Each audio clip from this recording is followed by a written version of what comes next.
Morning, glory, America. Bonjour, hi, Canada. It's Hugh Hewitt. Good morning to you. It's Wednesday, May the 20th. What a show today. Next hour, Mark Zuckerberg sat down with me yesterday afternoon. The entire interview will air next hour.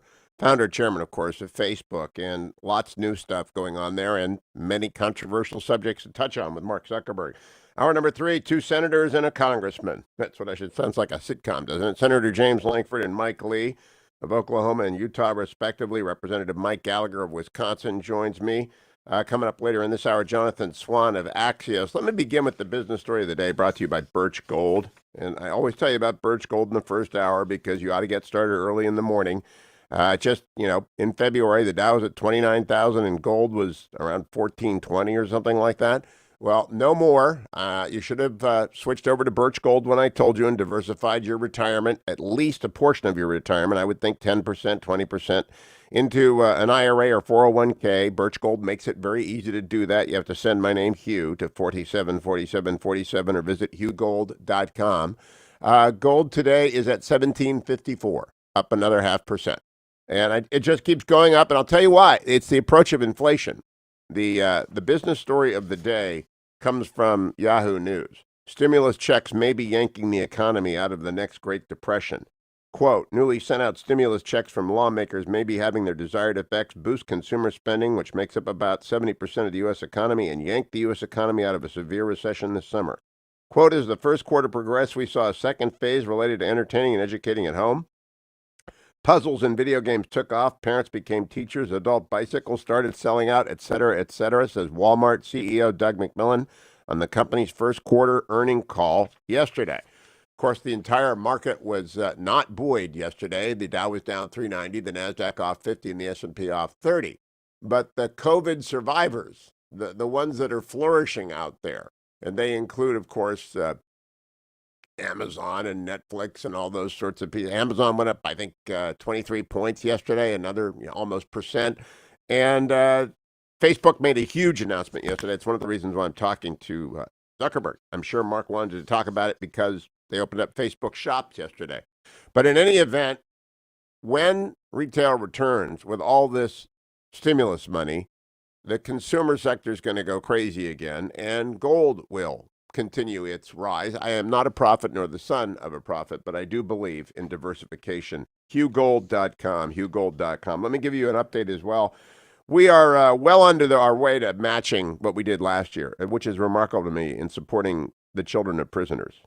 Just for a moment, focus on having a mother or father in jail. That's probably, for 90% of this audience, 95% of the audience, an alien idea.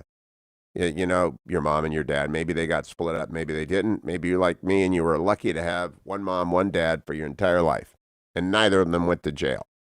All right, but I don't even know anyone growing up whose mother or father went to jail. And I went to Catholic schools, right, from 1 through 12, and it was cloistered. It was the Catholic world of the 60s and the 70s. And if they did, nobody talked about it, but they just didn't. I didn't know about it. But so start thinking about having a mom or dad in jail, how that would impact your daily life. We've seen it in the movies. I mean, we've seen it in television.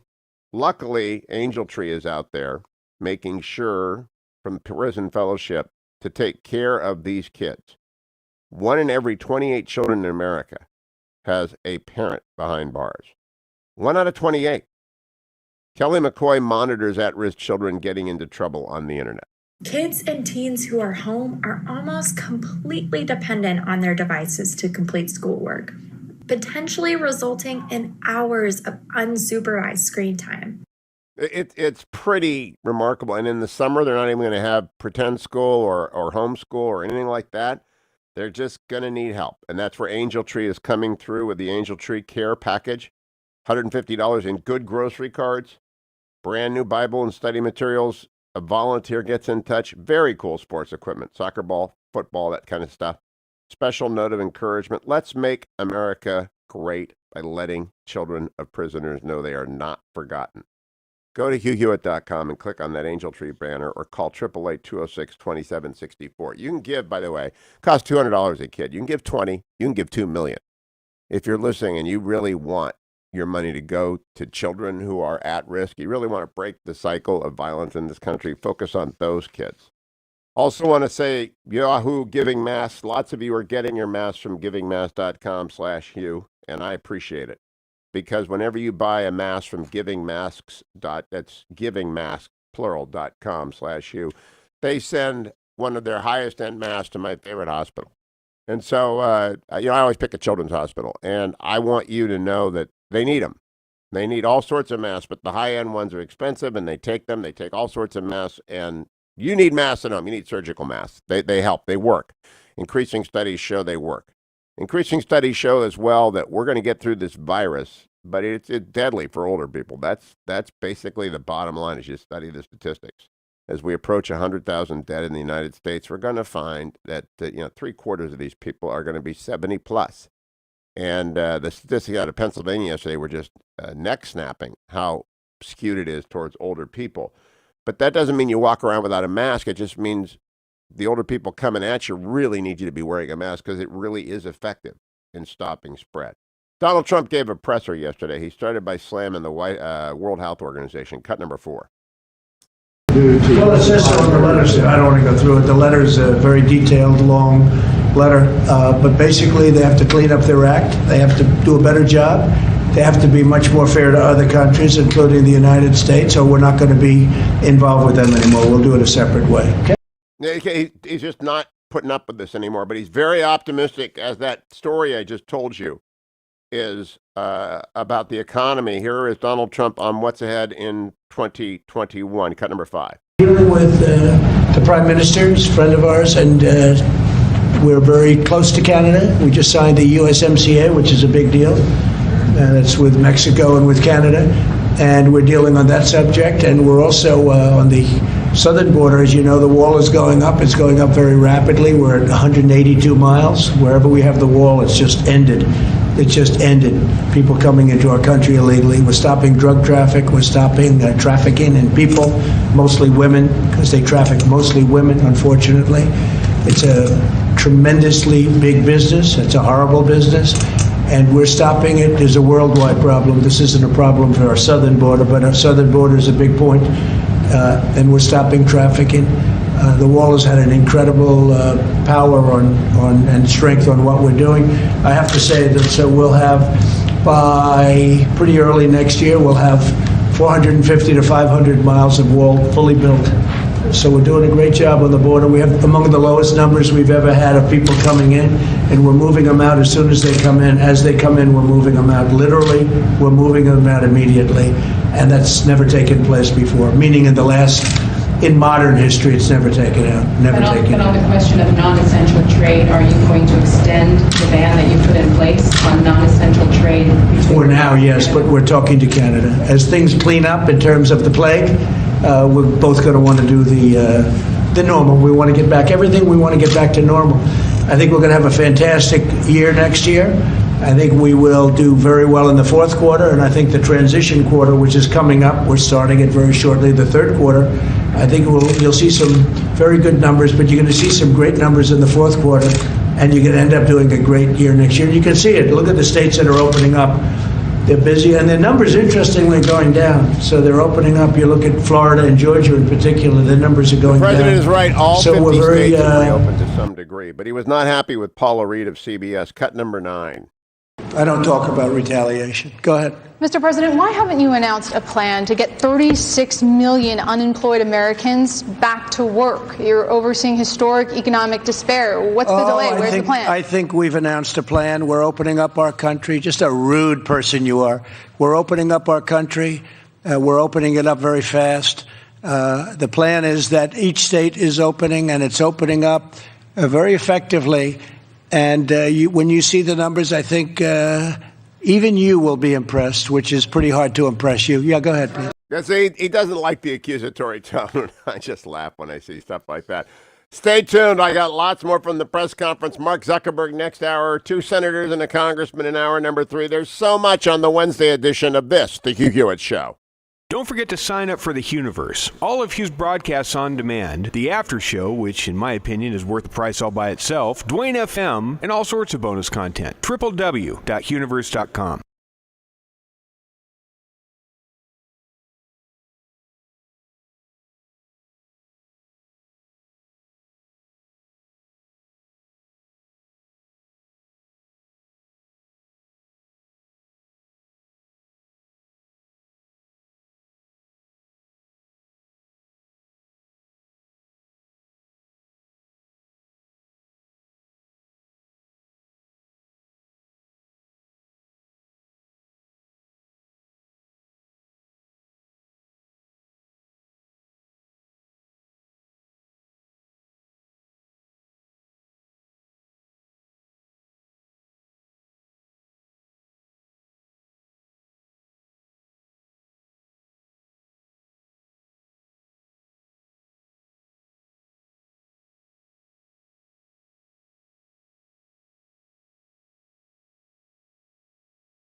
Welcome back, America. It's Hugh Hewitt.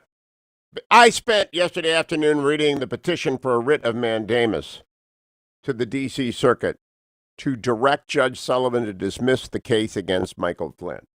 This is such an embarrassment to prosecutors, Justice Department officials, and judges everywhere. The abuse of power directed at General Flynn, the miscarriage of justice perpetrated on him by rogue agents at the FBI, and now the antics of Judge Sullivan are a scar on American justice. And my D.C. Circuit, I served as a clerk on the D.C. Circuit from 1983 to 84 for Judges George McKinnon and Roger Robb. And as I tweeted out this morning, it was a very diverse circuit. We had old school law and order conservatives like McKinnon and Robb. We had civil rights warriors like Skelly Wright and Spots Robinson and David Bazelon, though Judge Bazelon was in his declining years and did not take part even in the en banc and even in the gatherings of the judges. He was senior circuit at that time.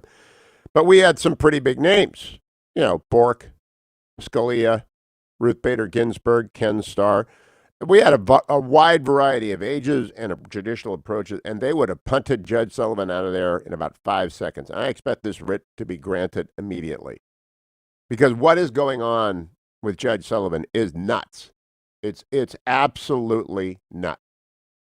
The petition seeks an order directing the district court to grant the Justice Department's motion to dismiss its criminal case against former National Security Advisor to President Trump, Lieutenant General Michael Flynn. The government moved to dismiss the information charging a violation of 18 U.S.C. 1001 after an internal review by the United States Attorney Jeffrey Jensen unearthed stunning evidence of government misconduct and General Flynn's innocence. That's how it begins. They seek specific relief. 1, to grant the Justice Department's motion to dismiss. 2, to vacate its order appointing amicus curiae. And 3, reassign the case to another judge. Of course you'd want another judge because Judge Sullivan just lost his mind. It really is the craziest damn thing I have ever seen in a court, a federal court. I've seen some state courts do some things like prior restraints and crazy stuff because their judges aren't very good. But federal judges, whether they're appointed by Democrats or Republicans, pass this minimum bar that you don't see crazy stuff. Judge Sullivan is involved in crazy stuff. Here he is just trampling on the Constitution, separation of power. There is no case or controversy before him. Neither the Justice Department wants to prosecute, nor does General Flynn want to plead guilty. And so he's making up. Judge Sullivan is making stuff up.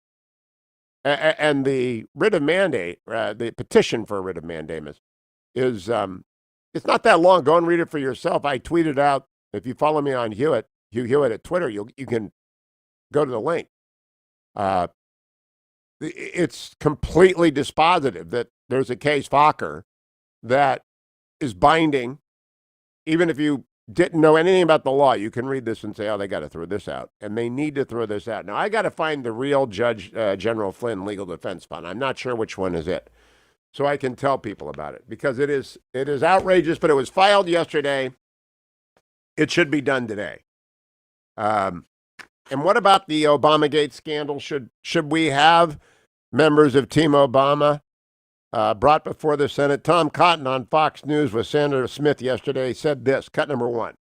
Yes, I do. The Congress needs to get to the bottom of exactly what the Obama administration and the FBI was doing in the final days of the campaign in 2016 and during the transition to spy on the Trump campaign, and it would appear to disrupt the peaceful transfer of power, a hallmark of our republic going back more than 200 years. Just last week, we learned that almost 40 Obama administration officials had unmasked the name of General Mike Flynn. Some of them may have had legitimate reasons to do so, career intelligence professionals. The attack on the peaceful transition, the attack on the peaceful transfer of power, usually cooperative, by the way. Sometimes they don't like each other much. Hoover and FDR rode pretty quietly in the car up to the Capitol. I don't think Obama liked Trump.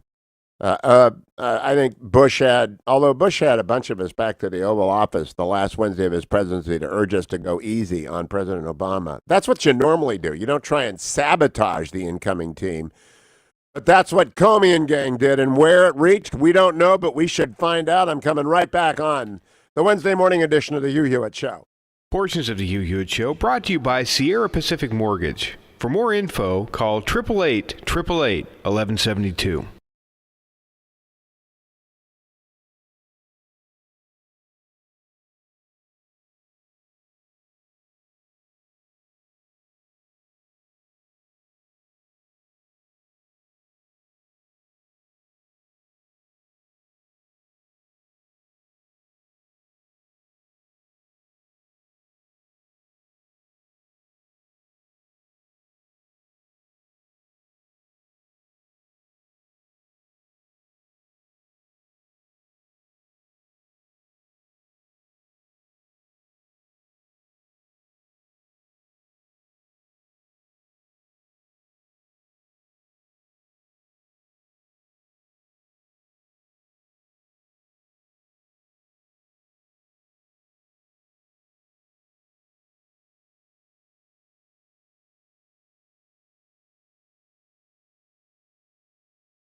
33 minutes after the hour, America. It's Hugh Hewitt. A little bit grumpy this morning.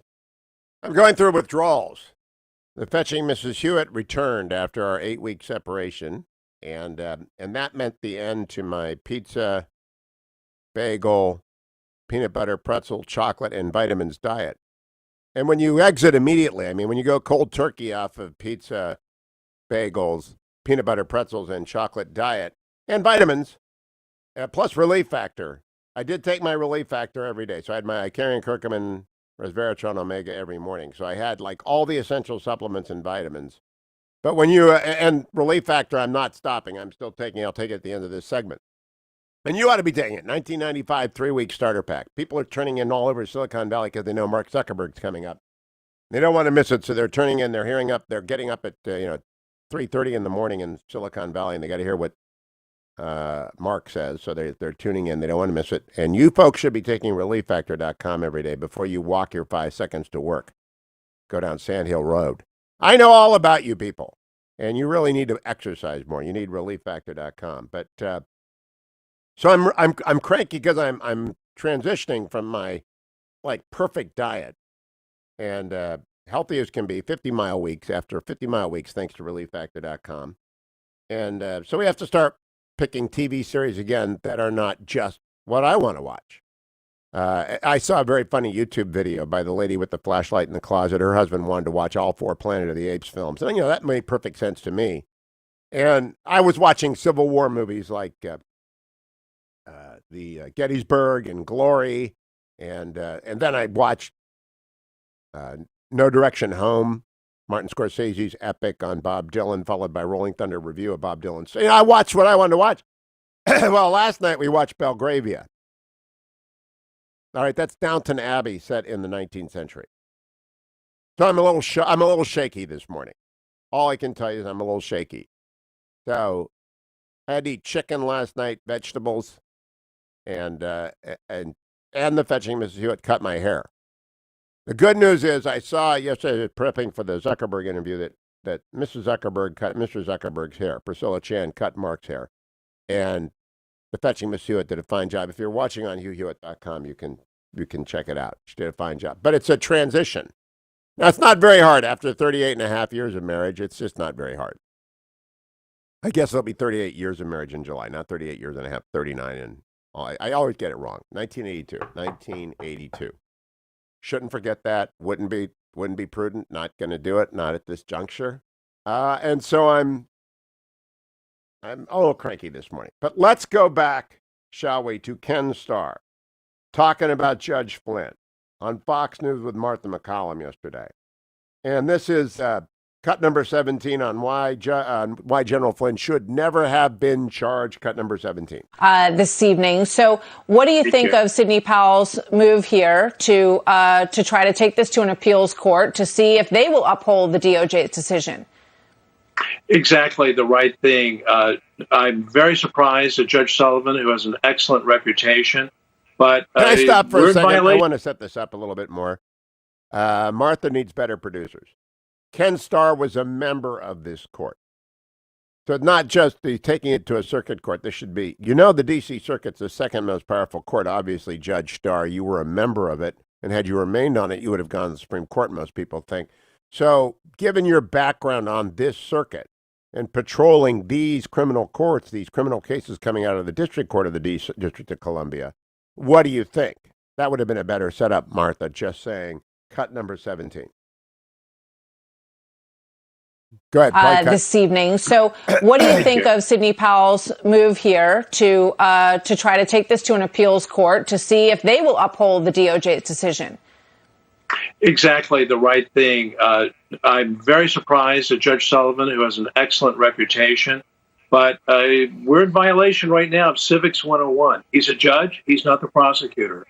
And Attorney General Barr, Martha, did this exactly right. When new evidence came to light, including evidence that had been withheld from Sidney Powell and the prior team, he had an assessment. He, the Attorney General, had an assessment done. That assessment resulted in the judgment, we must dismiss these charges. The charges never should have been brought. They should never, ever have been brought. Now, it would have been more powerful if we'd set it up that Ken Starr was actually Judge Starr. But she got a second bite at the apple here. She does it again. Doesn't know that. Someone has not told her that Ken Starr, special prosecutor, former president of Baylor, is actually Judge Starr of the circuit to which the writ of mandamus has been sent. The petition for the writ of mandamus, cut number 18. He says, that he committed perjury when he did that, that you can't do that and then suddenly at the end of the process say, oh, I take it all back. What do you say to that? What we know is that he was under intense pressure. The charges never should have been brought. The charges were unfair from everything that we know by Bob Mueller's team. So this has been a series of terrible injustices. The interview itself for the FBI should not have taken place. The FBI had investigated him for 4 months and were closing the case. That determination was countermanded as a political matter. And you just talked about the other dimension of this intrusion into the process of transition from one government to the next, one administration to the next. Here's the point. It's the Justice Department's prerogative whether to dismiss the charges. The Attorney General of the United States made that determination based on recommendation by a career prosecutor who looked very carefully at this. General Flynn has been done an injustice. He was under terrific pressure. I call it coercion. So the case should, in fact, be thrown out, and I hope that's what my old court, the D.C. Circuit, sees fit to do, to order Judge Sullivan, notwithstanding his superb reputation over the years. You've gone too far. You've crossed the bounds. You are now seeking to become a prosecutor and not a judge. You see that Judge Starr finally snuck it in there. He was finally trying to get Martha to note. That's my court. I know this business. Now, what I want to emphasize is she mentioned perjury. It's a talking point on the left now. Oh, Judge Sullivan said he committed perjury. There have been, infrequently but not rare, withdrawn guilty pleas. There are lots of reasons to withdraw guilty pleas. You find exonerating evidence. You've been offered 6 months and you were looking at 20 years, and you didn't have a lock solid way to walk out there. It's everyone who's watched crime shows on TV knows the bad prosecutor. Heck, when I was watching the Dylan movie, can we get Hurricane Carter to go out? Hurricane Carter was wrongly convicted. He did not plead guilty. He was wrongly convicted. But you can sing songs. Everybody in America knows that if you have as many criminal cases as we do, there are going to be some miscarriages of justice. And when you find one, like with General Flynn, you withdraw the plea if you can find that they've violated the rule that requires exculpatory evidence be turned over to you. It's called the Brady rule. Brady material. You've got to be given everything that exonerates you. And they would have given, and they eventually did give, to Flynn's new lawyers that which his old lawyers ought to have received, the material to exonerate. And Judge Sullivan simply invented this perjury. It's insane. I try to communicate to this. Everybody knows I'm the humblest guy on the radio. Everybody knows that. Well, maybe Rush is humbler than I am, but I'm pretty humble. But I did clerk on this circuit for Judges McKinnon and Robb. And I know this circuit is the second most powerful court. That drives every other circuit judge in America crazy, but it's true. Because it gets all the federal government administrative law stuff, and it decides what the agencies can and cannot do. And all of their clerks, not me, I didn't get picked. I applied. I didn't make it. They go to the Supreme Court. They go clerk for the 9. And so if you go up and look at the Supreme Court, I don't know for sure, but I'll bet you all of them either served on or clerked on the D.C. Circuit. Kavanaugh and Ginsburg definitely were there. Clarence Thomas was a member of the D.C. Circuit. John Roberts was a member of the D.C. Circuit. Justice Alito came from the 3rd Circuit. Judge Breyer came from the 1st Circuit. Judge Sotomayor came from the 2nd Circuit. Justice Gorsuch came from, way out west where Judge Roy Bean is his circuit. I don't actually know that they had courts where they came from out there, but he did. So he's the outlier, even though he went to Yale. My point is that everybody knows who knows anything about federal law. Anyone who has served in any of these positions knows. Judge Sullivan is making it up. It is a complete miscarriage of justice. The left won't acknowledge that because that leads them into what's the miscarriage of justice? What was Comey doing? What was McCabe doing? What did Sally Yates know? What did Susan Rice know? What did Joe Biden? What's going on here? I don't know what's going on here. The New York Post, what did Joe know and when did he forget it? President Obama, I think personally, this is a speculation, kind of sniffed in the wind that bad stuff was going on and said, I'm too smart for this stuff. I want nothing to do with this. Susan, you write a memo for the file that I want nothing to do with this. Remember when Bolton said he wanted nothing to do with the drug deal that was going down between Mick Mulvaney and that guy over in Ukraine? And that was just Bolton's way of saying, this is not my cup of tea.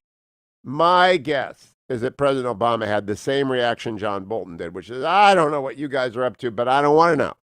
That's why Brennan and Clapper and Comey, you go over and have your little huddle over there. I don't need to know what you're up to. It's called a cutout. And that's what is going on. So that's why Attorney General Barr said, we're not looking at Biden and Obama. But Joe's probably clueless. I'm surprised he was in the meeting. He might have been looking at the pictures. But I think, Media Matters, write that down, Emo. That was a good line. You can write that down over at Media Matters. Donald Trump summed up yesterday what's going on. Cut number 6. Investigation? Well, I think on the swing states, you said? The Flynn case. On the Flynn case? General Flynn is a man of great respect. I was with General Milley, the head of the Joint Chiefs of Staff, the other day. I said, you know General Flynn? He said, yes, I do. He's a fine man. I've known him for 20 years. He's a fine man and a great soldier. General Flynn was treated horribly. General Flynn was treated illegally. These people, they broke the law. They broke the law. What they've done to General Flynn should never happen. What they've done to the presidency and what they've done to this country can never be allowed to happen again to our country. And despite all of that has been done, everything that's been done, we've had one of the greatest presidencies ever. We have never, I don't think anybody, Mitch, I think we can say it with surety, nobody's accomplished what we've accomplished in a relatively short period of time, a 3-year period of time. Nobody's been able to do that. When you look at rebuilding our military, regulations at a level that nobody's come close to, we've cut regulations, the biggest tax decrease in history. You look at all of the things that we've done, all of the things we've done on health care, with the individual mandate, with pre-existing conditions. Nobody's done anywhere close to what we've done. But despite that, if you look, despite an illegal witch hunt, and that's what it was. It was a hoax. It was a witch hunt. A hoax and a witch hunt. He's right. Now, what's not a hoax and a witch hunt? ReliefFactor.com. That's what I've got right here. It's time to take it. After the show, I got to go. Yesterday was one of those days. Tom Holland, British historian, Mark Zuckerberg. I did not get out. I worked yesterday. You got to prepare for an interview like with Mark Zuckerberg. You got to prepare with an interview with Tom Holland. With lukewarm coffee there. And knocked another one off. ReliefFactor.com. I got to do 6-8 miles today. Did 10 on Monday, but nothing yesterday. I was working all day. You people think I just go home and take a hot bath and then, read comic books or something. No, I work. I have to work. I have to get ready for these interviews. But normally I walk or run after the show, and that's where Relief Factor comes in. And that's why I want to tell you it works. You ought to take it every morning, $19.95. The 4 supplements that every doctor knows anything says, you betcha, Omega, Icarian, Curcumin, and resveratrol. You betcha. I don't take any other supplement. That's what I take. Jonathan Swann is next, America. Don't go anywhere. It's the Hugh Hewitt Show. This portion of the Hugh Hewitt Show has been brought to you by MyPillow. Call 800-951-5493 or go to MyPillow.com and be sure to use a promo code HUGH.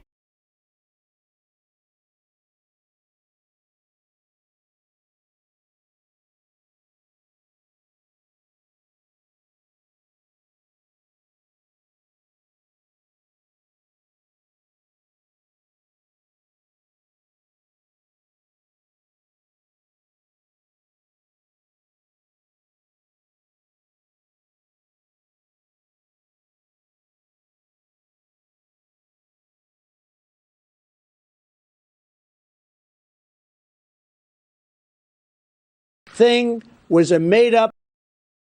Hey, thanks for having me.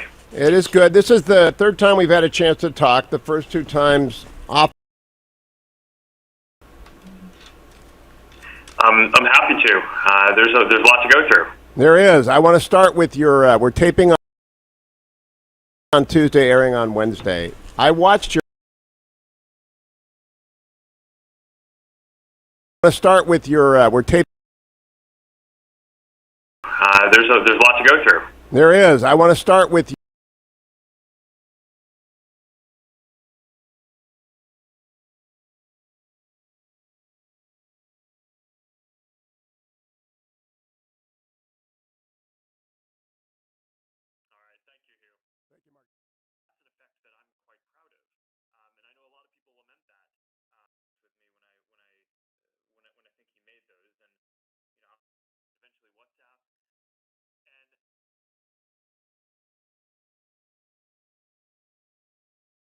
election, and I just think it's an amazing time for speech. I hope government does not destroy the ability to make it stronger.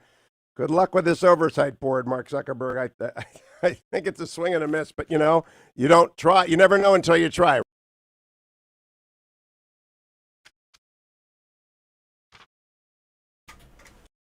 Thank you, Hugh. Thank you, Mark.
Welcome back, America. Hugh Hewitt, Jonathan Swann with Axios. I don't know if he's a Dylan guy at all. Are you, Jonathan Swann, a Dylan guy? No, I wouldn't say a huge one. Do you know anything about Hurricane Carter? This song? No, tell me. It's about a middleweight boxer who was unjustly accused and convicted of murder. There was a movie, right? Oh yeah. And Dylan made it a thing in the 70s. Yeah. And so it's that movie. It's a great movie, and better yet is the Scorsese documentaries on Dylan in which he performs. It's got an intensity that is amazing.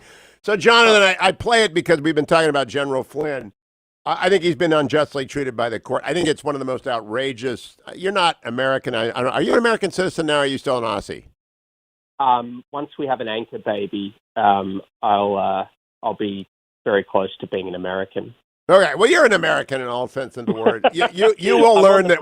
I married an American. You did. You're married to one of us. It's going to happen. So, look, the deal is occasionally American justice turns out a bad one, sort of like in Australia and Cardinal Pell.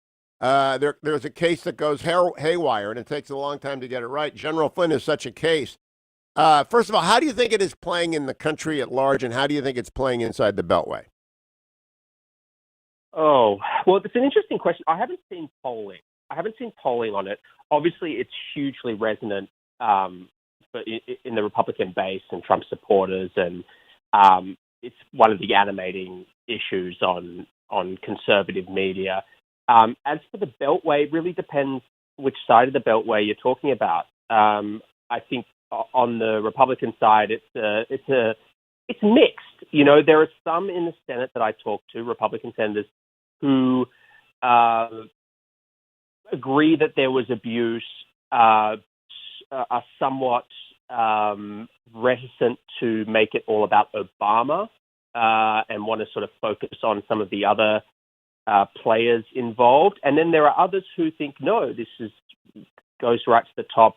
You know, the sort of Devin Nunes group, some of the people who were at Camp David with Trump over the weekend are much more happy with the way that Trump is framing it.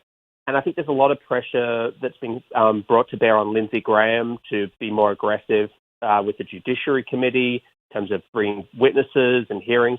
And then on the Democratic side, you know, there's already discussion, and I was looking at, I think some people are sort of hinting at this publicly, of, well, the two comments you hear most frequently from former Obama officials. Number one is, well, if you're going to talk about transparency, let's see the transcript of the calls with Kislyak.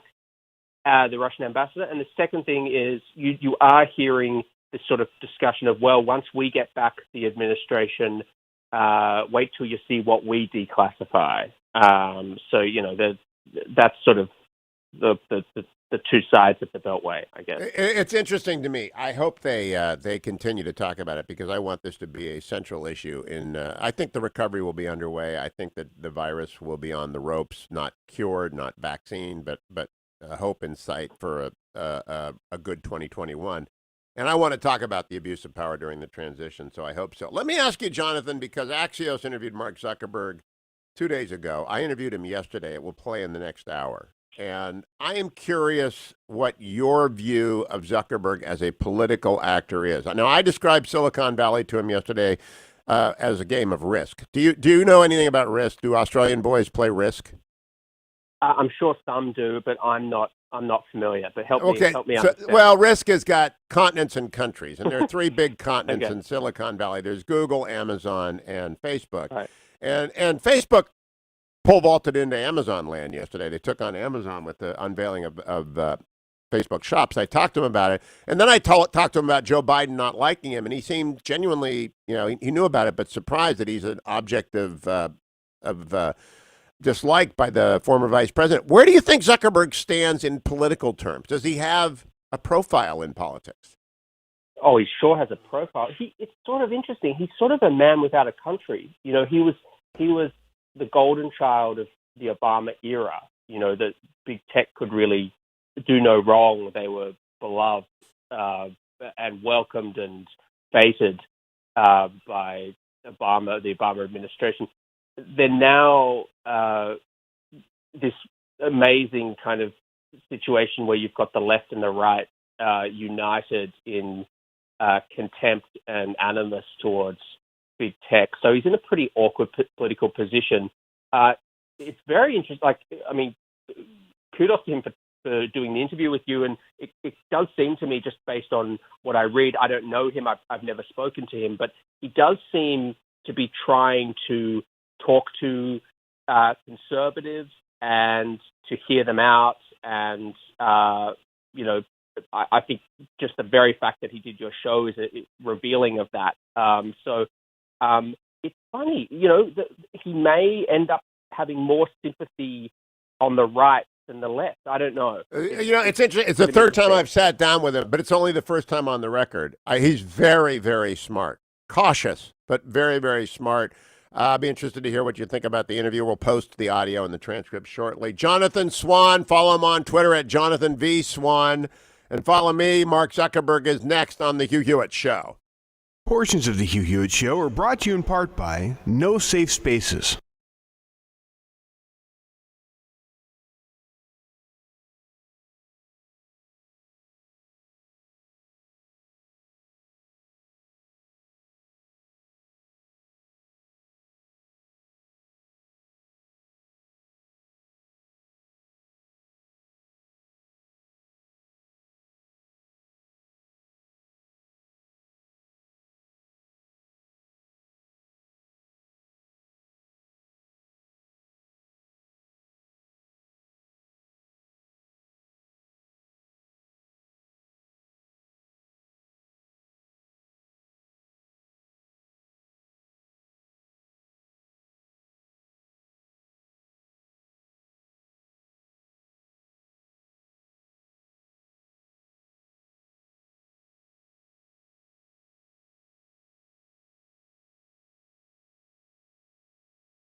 Morning, glory, America. Bonjour, hi, Canada. Greetings, all my 400 affiliates across the United States. Yesterday afternoon, late, I had a chance to talk with Mark Zuckerberg and about a number of subjects. I found it fascinating. I'd easily do 3 times as much time that he had.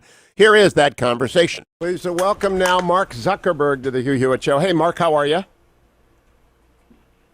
Hey, thanks for having me. It is good. This is the third time we've had a chance to talk. The first 2 times off the record, and I respect that. Thank you for joining me on the record. I really appreciate it. I'm happy to. There's a lot to go through. There is. I want to start with your, we're taping on Tuesday, airing on Wednesday. I watched your broadcast earlier today about Facebook shops, and I thought to myself, there's a disturbance in the force here in a couple of ways. First, if I got it correctly, millions of small businesses, millions, just got offered a number of new distribution channels direct to consumers. Am I right about that? Yeah, that's basically right. We're starting with about 1 million, but we'll be expanding it more over the next few months. And the basic thing that we're doing is giving small businesses an easy way to create a shop on their profile on Facebook and Instagram, and then expanding it to our other apps, WhatsApp and Messenger over the next few months. And it's really easy to set up. You basically set up a shop once, and then you'll have a consistent experience across all of our apps to be able to reach people and hopefully increase your sales, which is especially important to folks right now as we're going through this pretty tough economic time, and a lot of small businesses are struggling and trying to move online to kind of get as much business as they can. So I personally pushed pretty hard to accelerate the development of this and get this out as quickly as possible. So I immediately brought it down to my scale. There are 2 kinds of small businesses in my life. Those that advertise on this show, like Solaire Grills, and those in which I invest, like Seabags. One's in Whittier, one's in Maine. Immediately I thought they both already have websites that they sell through, but this new suite of tools across all these different platforms doesn't cost them anything, right? They just can attach your new tools to them and immediately sell from their inventory and make their catalogs available. That's right. Setting up a shop is free, and a big part of what we are trying to do is, a lot of businesses have mobile websites or websites like you're saying.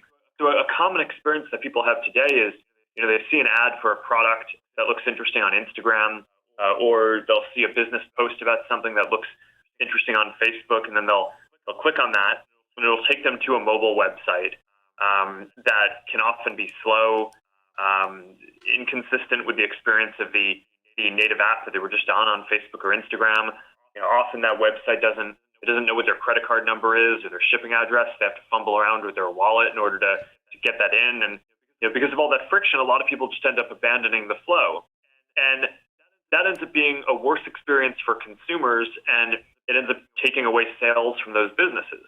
My wife and I were watching we were watching you say that about fumbling around for your wallet and losing it and just giving up. And we said, that's exactly right. So I gather once you log into the system, you're always going to be able to use this system in a seamless way, whatever the Facebook app, WhatsApp, the Instagram, et cetera, it will all be across the suite of platforms. That's right. That's what we're trying to do. We've built a payment system that works across our family of different apps. And if you put in your credit card once in any of the apps, then that can be stored if you want it to be, and then you can use that easily without having to re-enter it. And it's a pretty well-known secret in the e-commerce world that the difference between having a credit card stored up front or not when you're going to make a transaction can be as much as a 30% drop-off in the number of people who end up going through and buying the goods. So, for small businesses now who are largely moving online in order to make up for all of the lost sales from their physical storefronts during this COVID period, making it so that the experience can be as seamless as possible for consumers makes it so that they can end up selling more things and hopefully staying afloat during this period. So I immediately thought, good news for Solaire, great news for Seabags, and I thought, boy, they're not going to be very happy at Amazon. Did you play the game Risk when you were young, Mark? I did. Okay. I like the game Risk. You and me both. And so I think of big tech as sort of like the continents, and you're Europe, and Amazon's North America, and Google is Asia. And it seemed like today you may have launched an attack on North America. I can't imagine Amazon's too happy about this. Yeah, I don't know. I mean, the market is so big that I actually think it's more productive not to think about it as a zero-sum game of trying to take share from someone else, but just I find that the best things get built if you're just trying to do something unique in the world and help people out in a way that other people aren't. So when Amazon provides a great service, a lot of people love buying and selling through that. But clearly, if you're a small business today, you're this is a tough economic period. You're looking for all of the different places that you can possibly sell through. So being able to set up a shop across Facebook and Instagram, eventually WhatsApp, it's not like those businesses, they're not going to turn off their Amazon presence. They're not going to turn off their mobile website. They're going to want all of these channels. But what we've just added is a new tool to their arsenal. And I think that this is especially important right now because a lot of physical storefronts aren't open for business right now, or at least are at a diminished capacity for the time being. So, these online shops, they're open for business right now. And I think that this is a particularly relevant time where a lot of these kinds of businesses are shifting online. Well, when I saw that pole vaulting into direct commerce and frictionless and at no cost, I thought to myself, that's right back to Risk, and someone's going to have a counter move. We'll follow that. Now I want to turn to the virus if I can. I've been reading about the Chan Zuckerberg initiative, and the mission statement says it will, quote, support the science and tech that will make it possible to cure, prevent, or manage all diseases by the end of the century. Did that initiative give you an early warning that this virus was different from every other virus we have seen in the last 25 years? Certainly a little bit. I wish it gave us more of a warning further in advance. But, through the Chan Zuckerberg initiative, I get to work with some of the leading infectious disease scientists and doctors and public health folks around the world. So as this was starting to spread, first in China and in Asia, but then starting to leak out around the world, it was some of those public health officials, including folks like Tom Frieden, who is the former director of the CDC. I was kind of getting notes from them saying, hey, this looks like it's not going to be containable. And no matter what governments do, it looks like this really is going to spread everywhere and is going to affect every country in some way. So I think that there was really a turning point around the end of February, where before that, a lot of these folks thought that there was at least some chance that it might be able to be contained to China, Korea, Japan, the countries in that area. But towards the end of February, I think it became clear that it was going to be everywhere. And then governments and all institutions really needed to prepare, and that's we were among the first companies to react quickly to that in terms of having our employees move to working from home, which we're in a fortunate position where a lot of them can productively do that because you can write code from pretty much anywhere. And I quickly pivoted a lot of the work inside the company and inside the foundation at the Chan Zuckerberg Initiative to work on things that would be especially important and helpful during this period. So helping out with the health response, having taken stay connected to the people they care about. Yeah. Pause it right there. We'll come back to this interview with Mark Zuckerberg after the break. It does remind me, though, Facebook had an opportunity to prepare. I had an opportunity to prepare. Broadcast has been able to adapt. Most of you are wearing masks, and you have to wear masks. And when you go to a store, you should wear masks. If you're going to get masks, whether you're going to Facebook or to Salem, whether you're going to shop or you're going to go for a run, go and get them from givingmasks.com/Hugh. And the reason is very simple.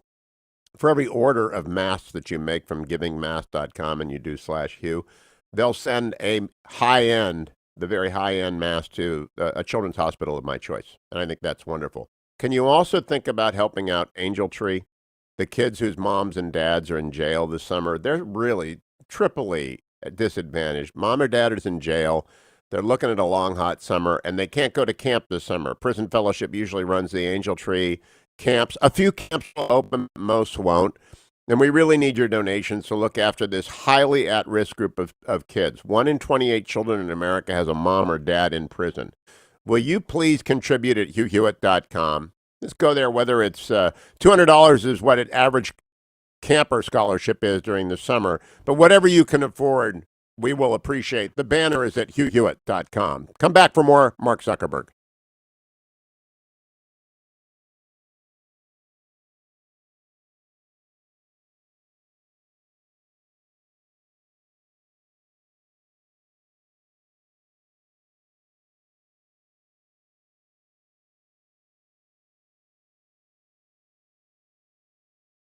Deep dive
Welcome back, America. It's Hugh Hewitt.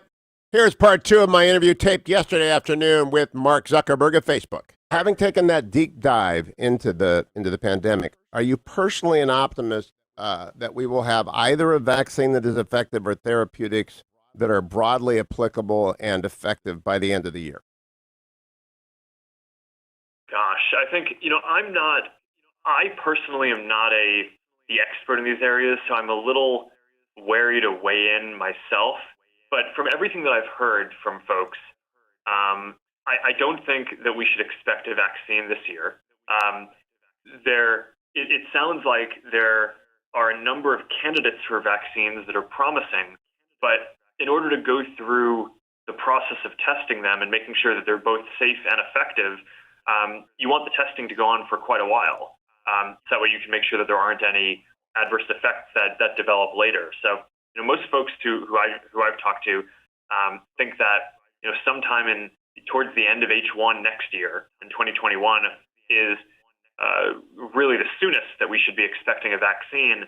And then, of course, there's a lot of risk that it actually ends up taking longer. And you have to keep in mind that to date, the fastest that we've ever gone from really seeing a new virus and working on a vaccine to getting the vaccine is Ebola, which was 4 years, right? So, and that's recent. So, we're talking here about, even if we're ready by the end of H1 in 2021, that would be, 18 months or a little less than 18 months, which would be just significantly faster than this has ever gone before. So that I think is going to be tough, and I think that there's probably a meaningful chance that it isn't even ready by the end of H1 next year. All right, so now, therapeutic side. Yeah, go ahead. Sorry, go for it. No, I would go ahead on the therapeutics, because that's just as important in my book. Yeah, I agree. And from the experts who I've talked to on this, there are a bunch of things that, basically the playbook here is you take all of the drugs that have been cleared as safe to use by the FDA previously, and you just test them to see if any of them might be effective against COVID. And there you have the benefit, unlike the vaccine development, where that these drugs are safe, or at least the side effects are well documented. So here you're just testing for effectiveness. And that's where you've gotten things like remdesivir, which it's not that it's a complete game changer for treating this, but it is a small step in the right direction, and it gives some of these companies something that they can build on top of as a foundation. A lot of the experts who I've talked to have kind of likened this to during the AIDS epidemic in the early days. They kind of think that remdesivir is sort of like an analogy to the first drug that seemed like it might be effective there. And that's something that scientists then built on top of for a few years to come until they got to the cocktail that ends up being pretty effective. So I think that's kind of more the zone that we're in there on the therapeutics, but we haven't run through every therapy yet. So there's still hope that there's something else out there that we're not as aware of. So as the whole world rallies, that the Chan Zuckerberg Initiative is funding and trying to do directly. All right. So there's a whole world that is attacking the virus, but there's also within the world an attack going on between the United States and the PRC. You, Mark Zuckerberg, are in a very unique position. You've spent time with both General Secretary Xi, I think at dinner, and with President Trump. I'm correct, right? Both men? Yes. And so how are they alike and how are they different? Gosh, that's a tough question. I think I've spent some time with each of them, but probably not quite enough to really get into like the psychology of how each of them would process things. I also think that important to understanding the situations, it's not just the personalities or worldviews of the leaders. It's also just institutionally, what is the political situation that they face and what are the pressures that they're under? And it's very different, right? And we have a democratic country where our president is much more accountable to the people. We have elections. I think that is obviously an incredibly important dynamic that is not just important for preserving our political freedoms, but when we talk about innovation and prosperity and opportunity for people, all that flows downhill from having freedom, I believe. So, I mean, those are the things that I believe in most deeply about our system. And I just think that the political situation in China and other countries is often wired very differently in ways that can make it even harder for people coming from the U.S. to really understand how they would approach a problem. Zuckerberg, stay tuned.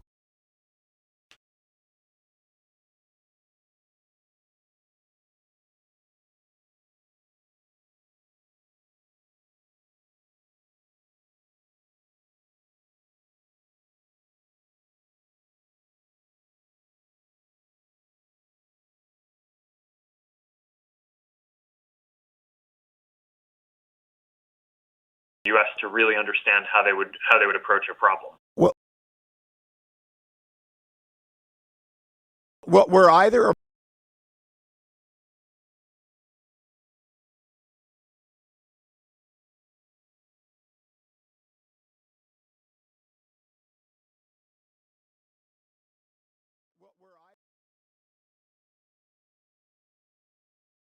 we're either or both of them. There are both of them.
Welcome back, America. It's Hugh Hewitt, part 3 of my interview yesterday afternoon with Mark Zuckerberg. Were either or both of them interested in what you have to say? Were they probing of you, or were you expected to ask them questions and receive their wisdom?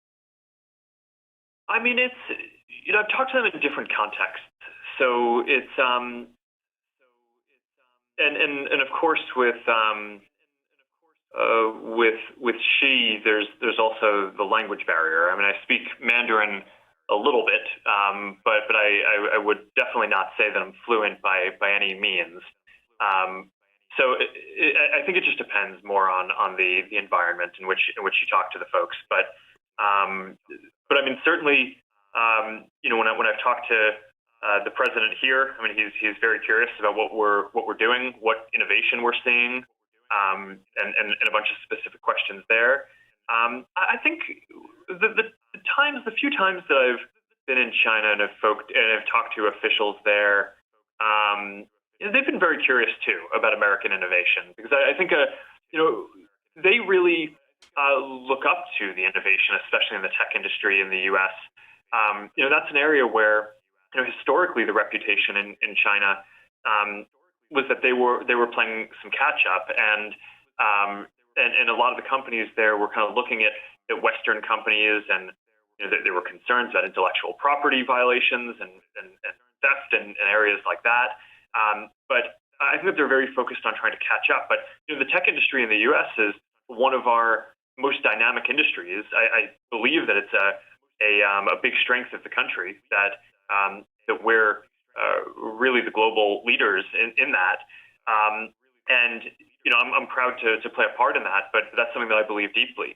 And one thing that I'd say though about a lot of when you're talking about the geopolitics about the U.S. and China, one thing that I think doesn't get taken into account enough is that it's not just about what happens in those countries. A lot of the question that I'm focused on is what happens everywhere else, right? So Facebook, for example, we just passed this milestone where now there are 3 billion people around the world who use one of our services actively every month. And that's obviously a lot more people than are in the U.S. So in the U.S., that makes up at this point about 1/10 of our global population that are using our products. But the fact that we're an American company that cares deeply about things like free expression and democratic principles and empowering individuals, and that now you have people across Europe using our products, across Latin America, across India, basically across almost every country in the world, except we're not in China and we're not in North Korea. Those are basically the two countries that we don't offer our products. But the fact that if you go to an Indian citizen, and a lot of how they're communicating is over American innovations.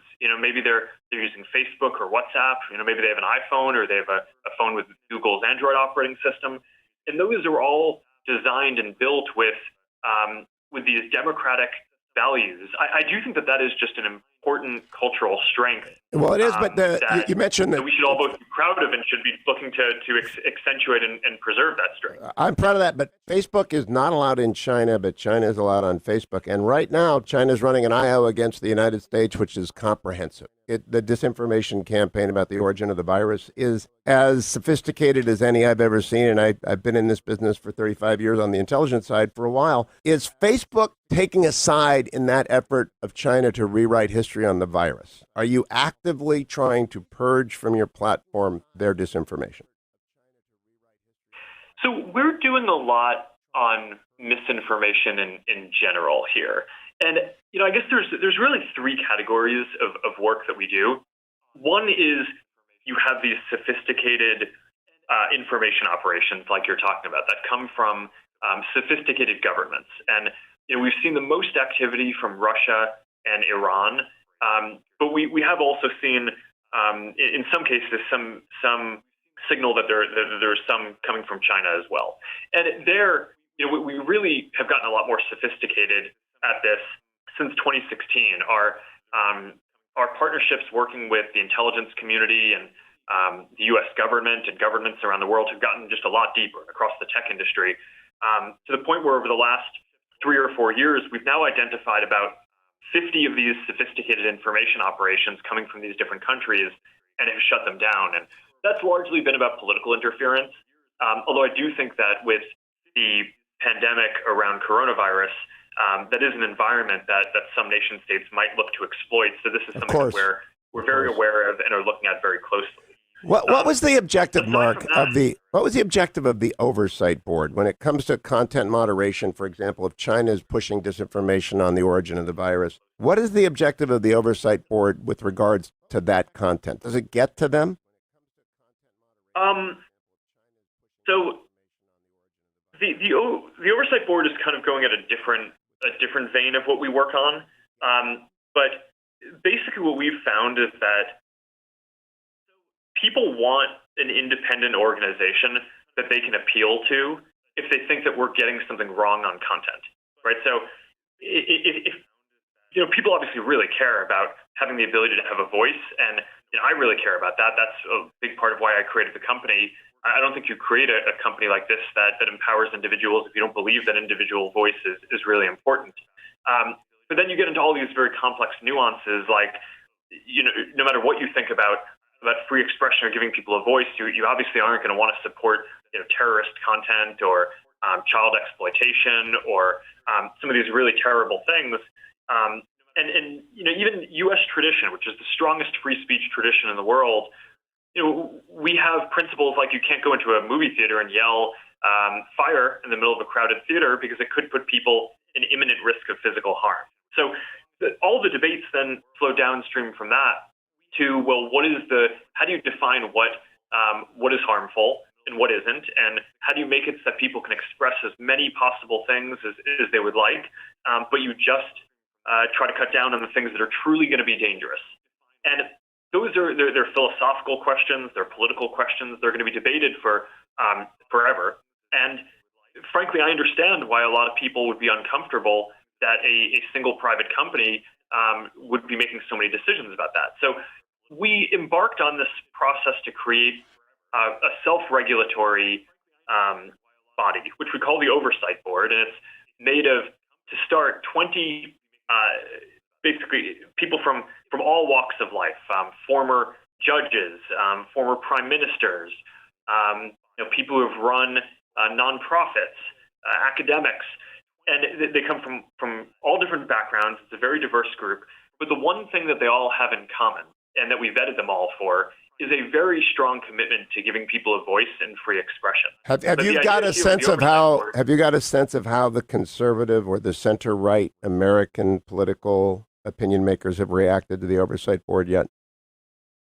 A little. I think it's a new thing, so I think that people have questions about how it's going to play out. I think at this point, I think more people know where I stand on free expression. I gave this speech in Georgetown last year. I think at this point I've made some very hard public decisions on coming down pretty strong on the side of giving people a voice and free expression. So I think people kind of understand where I am on this. And now we've established this new oversight board, and I think that there is people have questions across the political spectrum about how will this board influence the process? Is it going to be as strong on free expression as I am? On the other side of the spectrum, I think a lot of people worry, is this really going to be an appropriate, is this going to get to good outcomes because Mark and the team were so focused on appointing people who believe so strongly in free expression? So I think that there are questions about how this will play out. But the announcement of the Oversight Board was never meant to be the end of the process. I think this body will build its credibility over time by the rulings that it makes. When people appeal decisions to it, and it will rule over time, I imagine, very thoughtfully and transparently, and I would imagine in a way that will be very protective of people's free expression. The most piercing criticism I've heard is, I think it'll establish its reputation that way. The most piercing criticism I've heard, and I'm not really much on content moderation. I'm much more libertarian than most, is that of the 20 members, 15 are not Americans. Of the 5, only 1 is an originalist. I know Judge McConnell, but he'll get rolled by 19 people. And do we really want 15 foreigners moderating content about American political discourse? In other words, how in the world did we end up? It's almost like a new Coke moment. How did you, with your commitment at Georgetown and even on Monday at the European speech, how did you end up with a group that most sort of free speech absolutists like me say, oh my gosh, that's not a free speech group. That's a bureaucracy like the EU. Well, I think we're going to have to see how it, and I think it'll build its credibility over time through the decisions it makes. But look, I would encourage folks to not oversimplify this to the point of saying that someone who isn't American can't care about free expression. I think that is. Well, that would be stupid. That would be stupid. But the American standard is the most rigorous in terms of allowing speech. As you said earlier, we are the most protective of speech in the world, and a lot of Europeans aren't. I mean, British libel laws are not particularly good. Before we run out of time, Mark, I got to ask you about politics. Joe Biden came after you personally, in a December 16th sit-down with the New York Times editorial page, saying, I've never been a big Zuckerberg fan. I think he's a real problem. I was kind of shocked by this. He wants to revoke Section 230. He wants to make you civilly liable. Does that worry you that one of the two nominees for president doesn't like you personally? I mean, it's someone did share those comments with me when I think he made those, and obviously, running an enterprise like this, that isn't the type of thing that you want to see. But look, I mean, overall, I have a lot of faith, maybe more than I should, but I have a lot of faith in American institutions and democracy overall. And I think to some degree you have to, if you're building something whose mission is to give every person a voice. Because these days there are a lot of people saying, hey, you shouldn't give everyone a voice, and that's what democracy is all about, is that everyone should be able to should be able to vote the way they want, should be able to express their views, and that through that process you get to a better outcome for everyone over time. I have confidence that whichever way this goes, there are good institutions. There are a lot of good people who are coming at this with good faith, trying to solve problems that they think are real problems. So I don't know. Maybe I'm still naive on this, but the late Charles Krauthammer used to say, I would rather live in our country under our system than anywhere else in the world, and I'm very proud of of kind of the way that our system works. I think you're the benefit of it, and I think you benefit us. But I do worry about the board, but I worry more about politics coming for big tech. I'll talk more about that after the break as I conclude my conversation with Mark Zuckerberg. At this moment, I want to tell you about honorboundcoffee.com, begun by Pete and Seth. And you know Pete and Seth Talbot because they're the founders of ReliefFactor.com, serial entrepreneurs out of Seattle. They're amazing, and I love ReliefFactor.com. I tell you about it every day, but I want to tell you about honorboundcoffee.com right now because it's not usual for serial entrepreneurs to start a not-for-profit. Mark Zuckerberg started the Chan Zuckerberg Initiative, and Pete and Seth Talbot started Honorbound Coffee. HonorboundCoffee.com gives 100% of their profits to military families. Get your coffee from Honorbound Coffee, and it's great. I mean, it's the very best coffee in America. Four different roasts, 4 different grinds. You get it. Drink your coffee and know that 100% of your profits go to the Injured Marine, Semper Fi, and America's Fund, or to Military Wise. Go get HonorboundCoffee.com. Come right back.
Welcome back, America. I'm Hugh Hewitt in the ReliefFactor.com studio inside the Beltway. Talked with Mark Zuckerberg yesterday. Here's the final segment of that. We were talking about big tech and a truce for it with the government when we went to break. I've argued for a big tech truce. I'm more concerned about national security than I am about antitrust issues.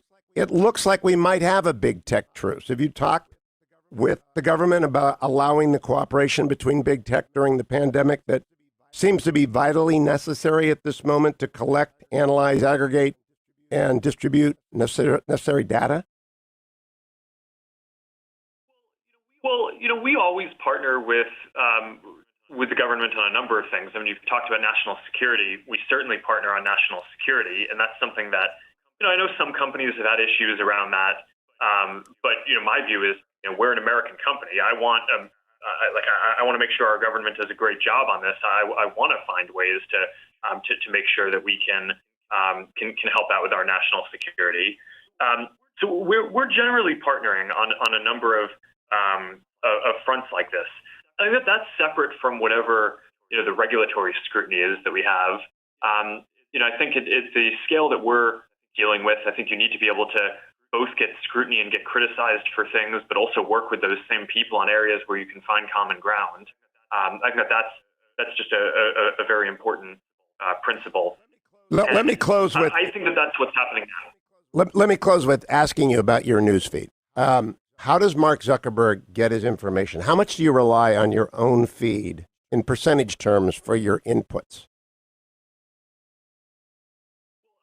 Well, I use our products a lot, and I use a lot of the social products. I mean, I certainly use Facebook and Instagram every day, but I also have a number of WhatsApp groups and Messenger groups with people who I care about, who are my friends, who I think are smart at different things, and they send me links for different things as well. But I'd say a lot of my information flow probably comes through the products in those ways, and it's curated by the either the people I'm following on social networks or through the groups of people who I think are smart through messaging apps. So the second part of that question is, Franklin Foer is worried about World Without Mind, the algorithm controlling our information feed, the blue bubble, the red bubble. Are you worried about that people are just becoming encapsulated in their own echo chambers? Well, I think you have to separate out a few things there. I mean, I personally don't think, I don't think we're living in a world where the algorithm is controlling what you see on Facebook. You control what you see because you decide who your friends are and who you follow. It's not like we have some system that's choosing what things could potentially go in your feed. You choose what could go in your feed based on who you follow. All that the algorithm is doing is saying, okay, your friends and the people you follow shared 400 things today. So let's put the picture of your cousin just had a baby, and that's probably pretty important, and you're not going to want to miss that. Let's put that at the top. And then a lot of your friends seem to be discussing this topic. There are a lot of comments or a lot of engagement on this. So maybe we'll put that towards the top so you can see that. But I actually think in this case, what the algorithm is doing is very basic compared to the decisions that individuals are making. And frankly, I find some of those criticisms to be, I think to some degree, a little bit paternalistic. And I personally believe that people should be in the position to choose to share what they want and to choose who they want to associate with. That's an important part of American speech tradition and First Amendment as well, is association. And being able to join the groups that you want, being able to say, here are the people who I want to hear from and where I want to get my information and who I trust. That stuff is all being democratized by social networks as well. And that's an effect that I'm quite proud of. And I know a lot of people lament that.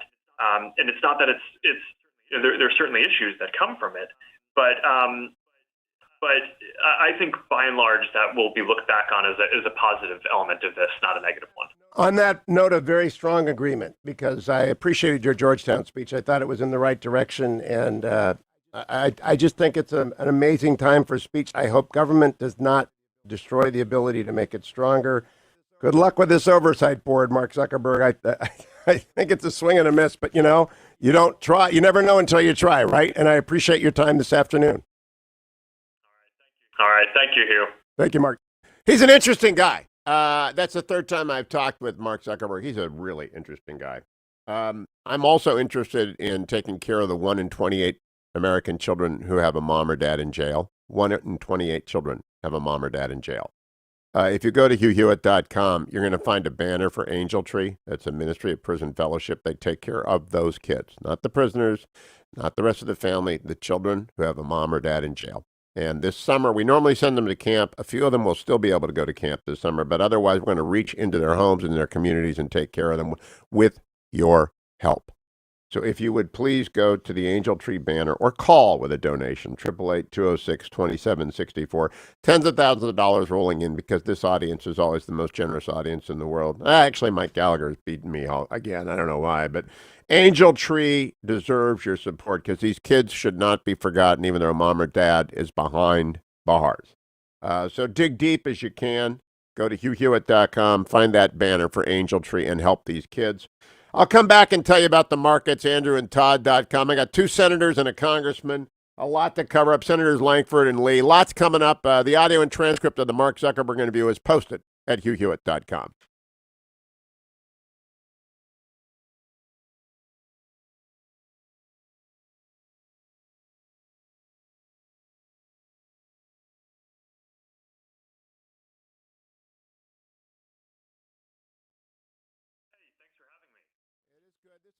Third time we've had a chance to talk. The first 2 times off the record, and I respect that. Thank you for joining me on the record. I really appreciate it.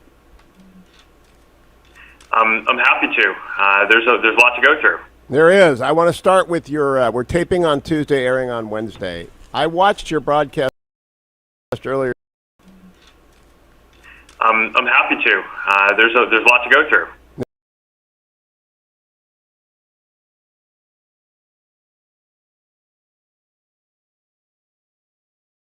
There is. I want to start with your. Happy to. There's a lot to go through. There is. I want to.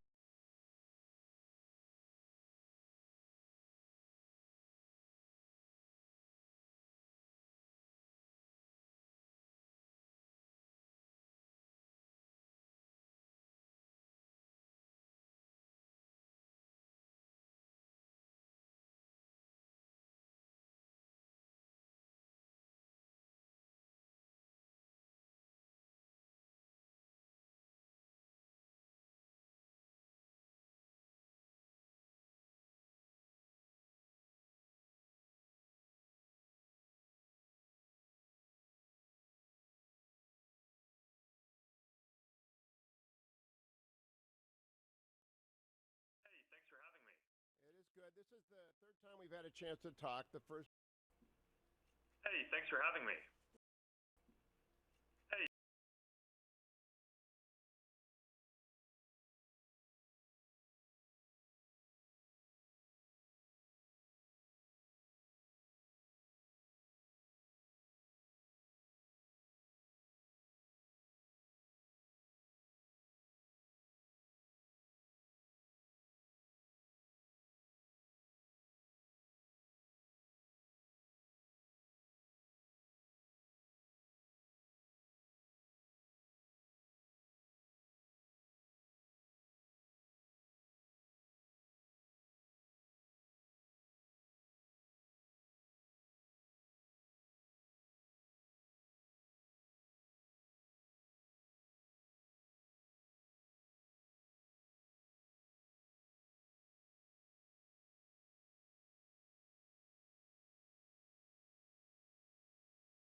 Morning glory, America. Bonjour, hi, Canada. Greetings to the 400 affiliates. Everybody who's listening, who just got done listening to me talk with Mark Zuckerberg for an hour. I now bring you a United States Senator, Jim Lankford from Oklahoma. James, welcome. Good morning, Senator. How are you? Is everybody healthy on Team Lankford? Everybody is healthy on Team Lankford, and glad to be able to say that. That is terrific. I am curious. I just got done talking to Mark Zuckerberg. Are you a Facebook user? I do use Facebook. I do too, and I celebrate that he is a free speech absolutist sort of fellow. Do you think that maybe we need a truce with big tech, at least during the pandemic, to get the antitrust and the FTC people off their back so they can cooperate to the extent necessary to identify, track, and destroy the virus? Yeah, we have got to be able to work together on this, and this has been something I've raised for a while, that there is such a combative relationship with tech and with so many areas, especially with conservatives, because the conservatives have just been so furious at some of the way they've tried to be able to screen some things out. We've got to be able to figure this out, or in the days ahead, there's going to be a conservative Facebook and a liberal Facebook version of whatever there may be in the future, and I'd like to be able to keep national dialogue so we don't just talk to ourselves. Well, it would be interesting if you have a chance to read the interview. He is actually, Zuckerberg, if he'd gone to law school, would have been an originalist. And that's what, I'm absolutely convinced of that. And I was also heartened to know that he played Risk as a kid. Did you play Risk as a kid, Senator Lankford? I did play Risk as a kid. That was a good way to spend 2 days playing one game. I tell people, I divide everyone into those who grew up playing Risk and those who didn't, because those who grew up playing Risk are the ones you've got to watch, right? They walk up behind you and they hit you with a baseball bat. Senator, let's talk about Phase 4. Okay. I don't care what's in it, provided you put liability protection in there for businesses, schools, and not-for-profits, or this country will never reopen. Agree or disagree? I do agree on that. It's been a big challenge to try to get a lot of businesses open because everyone's nervous that there's going to be some entrepreneurial attorney that's going to find some way to be able to sue them for something, and they want to be able to open, they want to be able to protect their workers and their customers, but no one really knows what that is. And if the person next door literally does something a little more than what they do, then someone's going to step in and say, well, the person next door and the company next door, they clean 30 times an hour. You just clean 20 times an hour, and so you should have done more. And it's incredibly difficult to be able to determine where COVID-19 actually came from because we have so many asymptomatic folks. But there'll be folks that'll try, and it's a real frustration that's out there. Now, it seems to me, I know you're not a lawyer, but it seems to me a fairly easy thing to erect a very high standard of culpability and to preempt the states and put it in one district of the United States. Do you think, you have very good relationships, and people don't know this, but you have very good relationships with a number of Democrats from Bible studies and fellowship groups, et cetera. Are they open to this? Do they understand the need?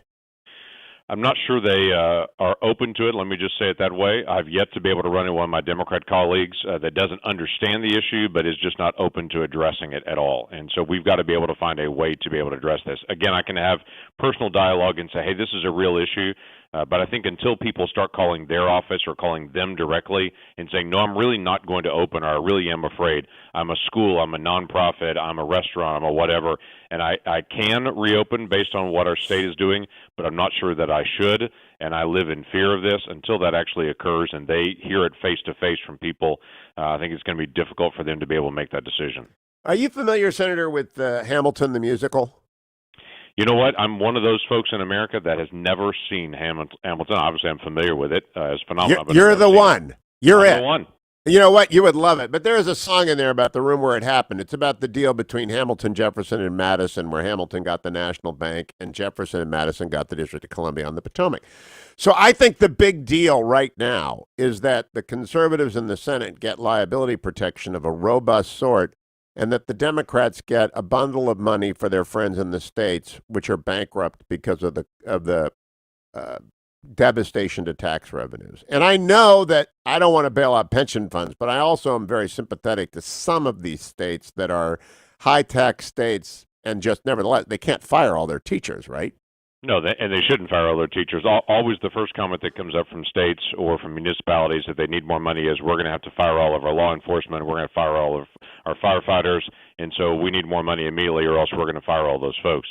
What we're trying to figure out is, where were the cost savings? For instance, Many of these states spend billions of dollars on Medicaid, obviously, because Medicaid is shared between the federal government and the states. But a lot of these states that had very, very low Medicaid usage during April or early May because a lot of folks weren't going in. And now some of those folks are going to go back, but there will be a tremendous billions of dollars in savings for a lot of states because they didn't have those expenses for Medicaid during that time period. And we're covering, as the federal government, all of us as taxpayers, all COVID-19 costs for every one of those individuals, regardless of their Medicaid, Medicare, whatever it may be.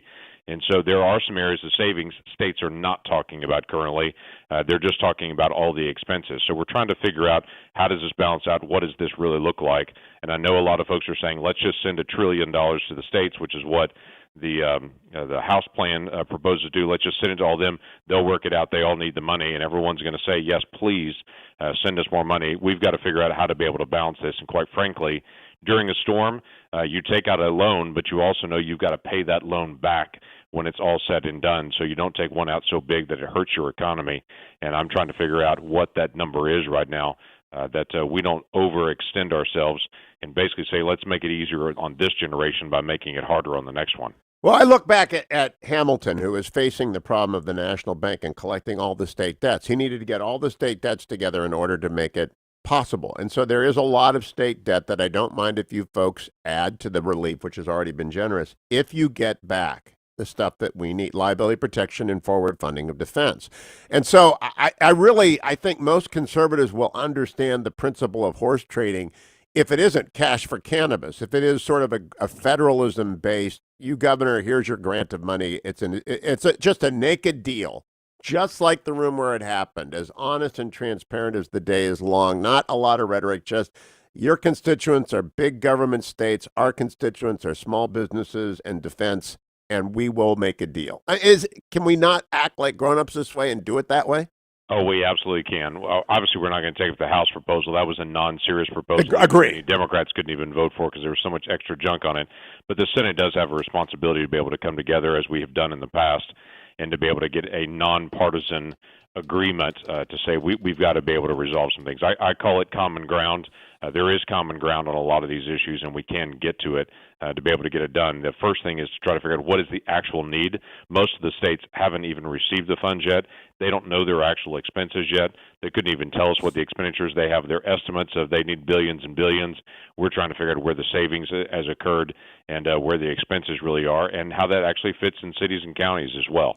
Yeah, I leave it to you guys to come up with a formula for it, but it just seems to me there's a deal there. Let me talk to you about your role on oversight. You're still on oversight, right? I am. I'm so alarmed by what happened to General Flynn. It is a miscarriage of justice as large as any as I've seen, and Judge Sullivan is making it worse every day. What is the role of the Oversight Committee in this? Yeah, we're going to actually pull the thread on this to try to get all the details out as it comes out each day now, as we get more and more information and we determine, okay, this really is a huge issue. It's what it's what it smelled like, and then everyone's looking at it going, yeah, that's really a problem. We see what that is. And for folks that are saying, hey, it's no issue, you're really just being partisan at that point. There is a problem when one administration is not wanting to be able to pass on information to the next generation. When an individual has a case dropped for them and the judge steps up and says, no, I'm going to actually bring in an attorney and we're going to do our own trial and we're going to do our own prosecution, even though there is no prosecutor. I'm just as a judge going to do my own prosecution to be able to bring that up. That's not how this system works.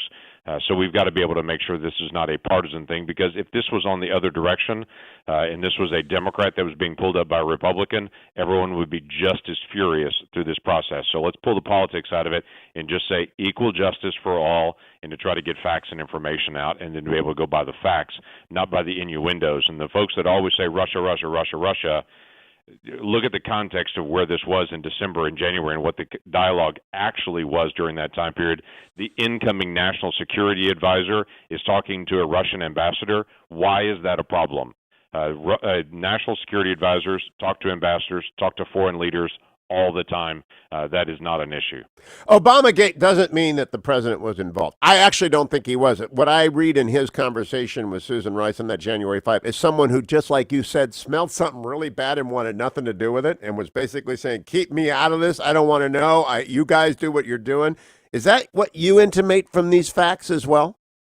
hard to be able to tell at this point the role of the president. We do know at this point that he was engaged in it. He was informed about it. And then what his instructions were to his team and what he was kind of given a wink and a nod to Comey to be able to carry out is unknown at this point. We do know that Comey in the earliest days of the Trump administration was discussing some way to be able to entrap the president. And so that becomes a whole issue. Was that planned in early January and then carried out in late January and February? We don't know. Are you going to dig into that? We got 10 seconds. Is that the objective of the hearings? That is going to be something we're going to dig into, and Judiciary Committee will actually take the lead on that. Senator James Lankford, always a pleasure. Thank you. I'll be right back, America. Don't go anywhere. It's the Hugh Hewitt Show.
So how's this supposed to work now? Am I sending stuff to Marlon now? Am I supposed to send stuff to Marlon now?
Welcome back, America. 22 minutes after the hour. It is not a hot time in the city here inside the Beltway. It's freezing. I just do not. It's really the end of the world. And I don't mean the virus. I think we've got the virus on the run. I think every state is reopened. Pretty much every state is reopened. And there are phases of that reopening. But the virus must have changed the climate because it's freezing here. And I do not get it. It's May. And normally it's, like 100 degrees already in the Beltway. Welcome back. I'm Hugh Hewitt. Let's check the big business story of the day. Brought to you by AndrewandTodd.com. Andrew Del Rey, Todd Avakian. And I talked to one of their partners 2 days ago, Gordon Wood.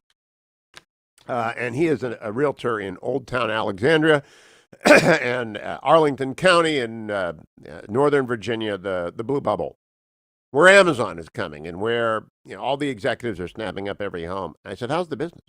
And the business is terrific. A house does not stay on the market 5 seconds. Why? It doesn't even get to the market often. Usually a listing comes up, they have a list of buyers who want to buy a house in a certain price range, and it's gone, never reaches market. Because interest rates are so low. Now, the 10-year Treasury opened the day at 0.71. It's the all-time low. I mean, you got 3% money out there to buy a house for a 30-year loan. It's never going to happen again. Help your kids get go become a non-occupying co-borrower with your children or your grandchildren. Get them into a piece of property wherever you are in this country right now at these rates. And do it with AndrewandTodd.com. Andrew Del Rey, Todd Avakian. I've known Andrew for 25 years. I've known Todd Avakian for 8. They lend you the money with Sierra Pacific Mortgage. They don't broker your call out or anything like that. They just help you get the money. Or they refinance your house to save money. And now is the time to go to AndrewandTodd.com. The big business story of the day comes from Yahoo Finance. Stimulus checks may be yanking the economy out of the next Great Depression. It begins. Newly sent out stimulus checks from lawmakers may be having their desired effect boost consumer spending, which makes up about 70% of the U.S. economy, and yank the U.S. economy out of a severe recession this summer. Quote, as the first quarter progressed, we saw a second phase related to entertaining and educating at home. Puzzles, video games took off. Parents became teachers. Adult bicycles started selling out. This is all according to Walmart CEO Doug McMillon. It was clear a lot of people were taking a do-it-yourself approach as they bought items like bandanas, sewing machines. McMillon continued, we could see customers looking to improve their indoor and outdoor living spaces. Our home categories in stores and online took off. Toward the end of the quarter, another phase emerged. Call it relief spending, as it was heavily influenced by stimulus dollars, leading to sales increase in categories such as apparel, television, video games, sporting goods, toys. Discretionary categories really popped towards the end of last call. That's why Walmart's going to go crazy today. Why Amazon's going to go crazy. I don't know what the market's going to do by 4 o'clock. A meteor could strike, right? We never know. Zod might land. These days, anything is possible. Dwayne could come to work. Anything is actually possible out there. And so, AndrewandTodd.com. What is possible is that this audience, which is a wonderful audience, the best audience in the world, will continue to help me with Angel Tree, prison fellowships ministry to children whose mom and dad, one or both, are in jail. Sit down if you haven't heard this before. 1 in 28 children in America, if you put a classroom of 30 together, one of those kids has a parent in prison. 1 out of 28. Who takes care of them? Well, of course, their other parent or their family members. But a lot of them lack a lot in their life. And so we tried through Prison Fellowship's Angel Tree Ministry to help them at the end of the year with presents, but in the summertime with camp. And camp is really limited this summer. Not 100% down, but really limited. But we're going to go after them where they live with donations and gifts of boxes of blessings and sports stuff and coupons for good food and fellowship and age-appropriate Bibles. And just the staff is out there working with them. But we need your help. Whether it's $20 or $200, costs $200 to send a kid to camp. $2,000, $2 million, whatever you want to give. Do it at angeltreebanner@hughhewitt.com. And you will absolutely know it's going where it needs to. Also, if you got to go get masks, go to givingmasks.com/Hugh. I just got a bunch of masks yesterday from the Fetching Mrs. Hewitt. Our next order will go through givingmasks.com/Hugh. Because with every mask, we already donated to over 1,100 1,100 masks have already gone to hospitals in need. Because of you getting your masks from givingmasksplural.com. Givingmasksplural.com/Hugh. And they will, for every order, send high-end masks, hospital-quality masks, to a great children's hospital. Please pitch in and come right back. Mike Gallagher, China Mike we call him, next.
Welcome back, America. It's Hugh Hewitt, joined by Representative Mike Gallagher, now known as China Mike, inside the national security establishment. China Mike is known as China Mike because when China threatened sanctions against all their most ferocious critics, a name was quite obviously not on that list. It was Mike Gallagher. And so we're wondering, what's the deal, Congressman?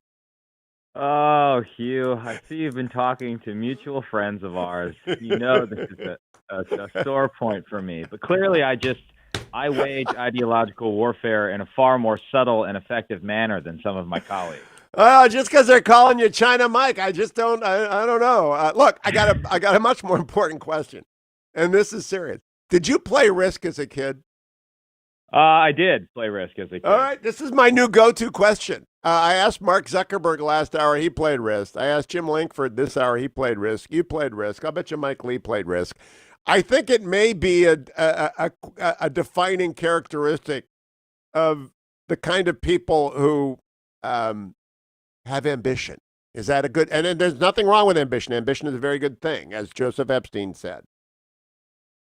I've never thought about that, Hugh. But I remember being captivated by the idea of geopolitical strategy to the extent I even understood it as a young kid playing Risk.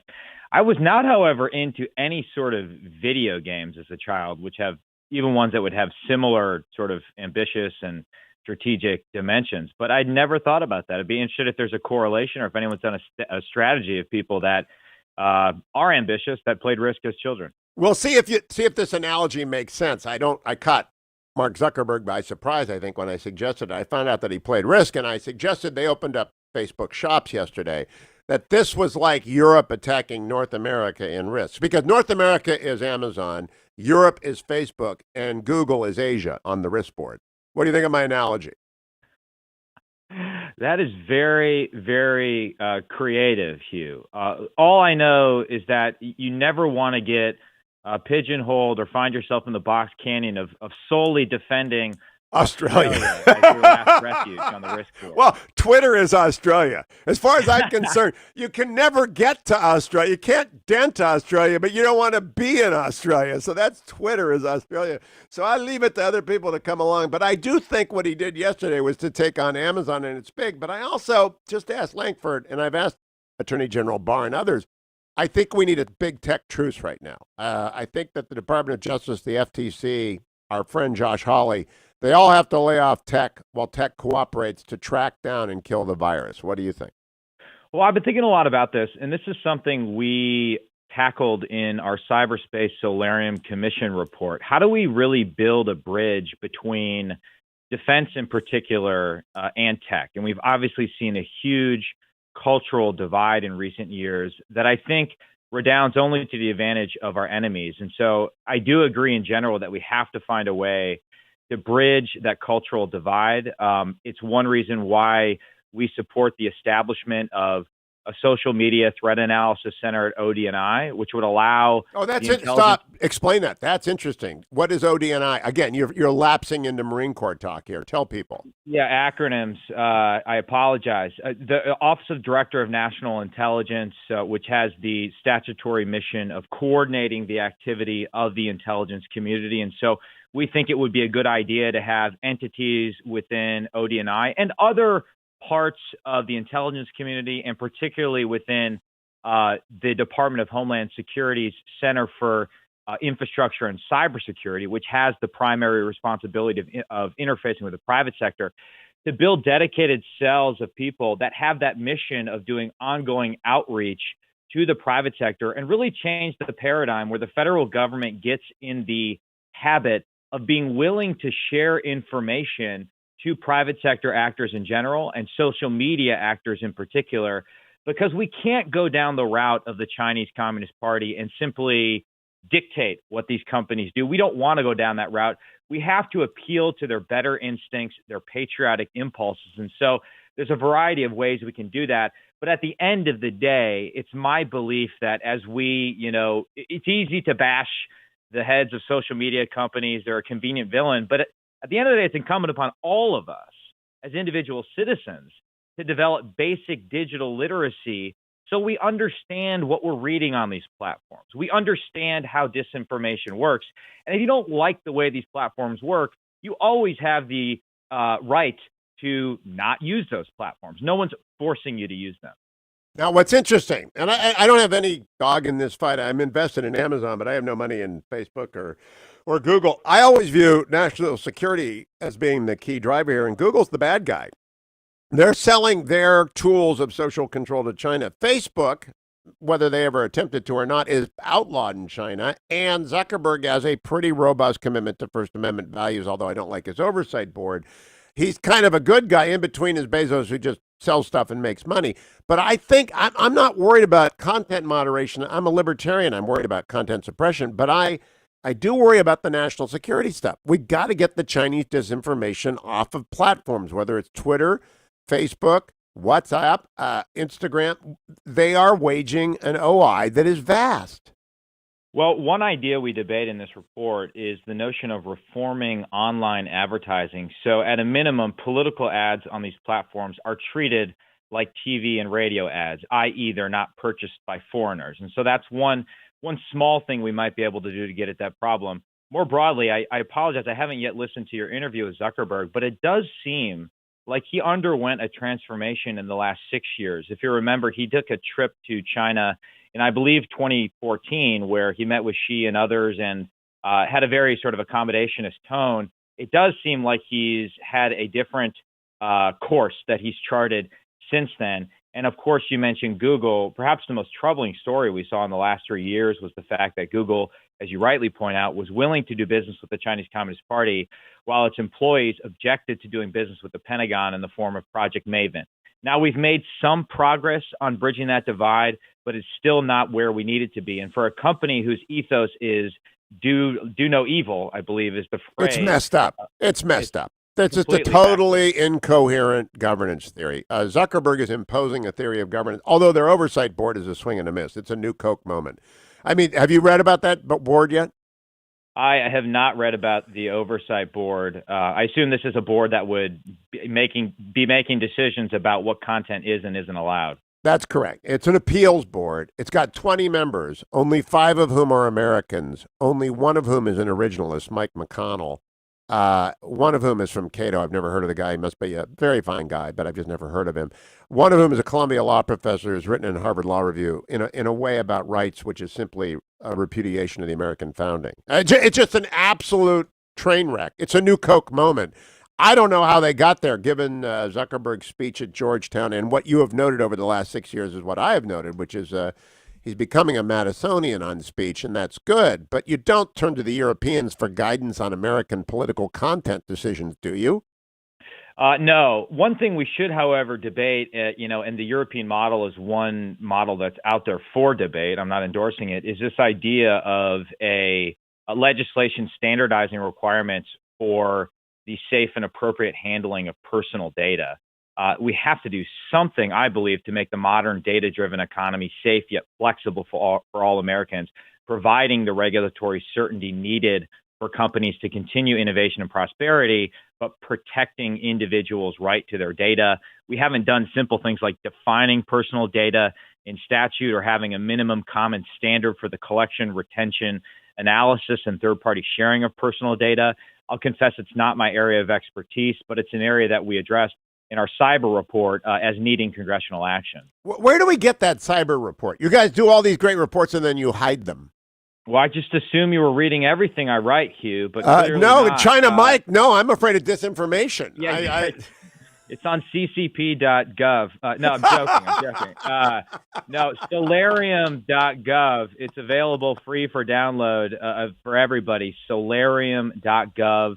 It's very readable. We deliberately made it unclassified because cybersecurity affects everybody. We tried to make it interesting. It begins with a future scenario, a dystopian future scenario that tries to tease out what the implications of not paying adequate attention to the war that's going on in cyberspace right now. And I was honored to work on this with Senator Angus King, who's a great American, and it is a nonpartisan exercise. And we were really proud of the final product. We had a fantastic staff director in Mark Montgomery, Admiral type. And you bet. You can Monty. download and read the report. Now, I'm curious, as a matter of course. Did anyone from Facebook talk to you about the oversight board? Anybody at all? No. It could be because I'm, 320th in seniority in the House, so maybe they just haven't gotten to me yet. I think it's because they just have a blind spot in Silicon Valley about who actually matters in the center right and who's a nut and who's not a nut. I just think they have no idea of the topography of the public square on the center right. And Angus King, by the way, I know so many stories about Angus King. He was my brother-in-law's best friend, so I know what he did in high school in Virginia, so I've got the goods on him. And I just think he is a really public-spirited. There are these groups that exist. People in America don't believe it. There are groups that exist in the center of things. 100%. And I really, the last year working on a daily basis with Senator King, it was the most rewarding experience of my time in Congress. And every American should be forced to spend an hour with Angus because he has so many stories. It is unbelievable. And it really just was a privilege to co-chair this commission. And we're really proud of the final product and hope all your listeners will go on solarium.gov and give it a look. And we want feedback. Okay, we will do that. We'll press that out. Thank you much, Congressman Mike Gallagher. Follow him on Twitter at Rep Gallagher. Doesn't know much about sports. He's a little suspicious on the CCP, but he's awfully smart. We like the guy. I would like to tell you this. You've got to remember these kids in prison. Not kids in prison, but kids with a parent in prison. I'm running out of time.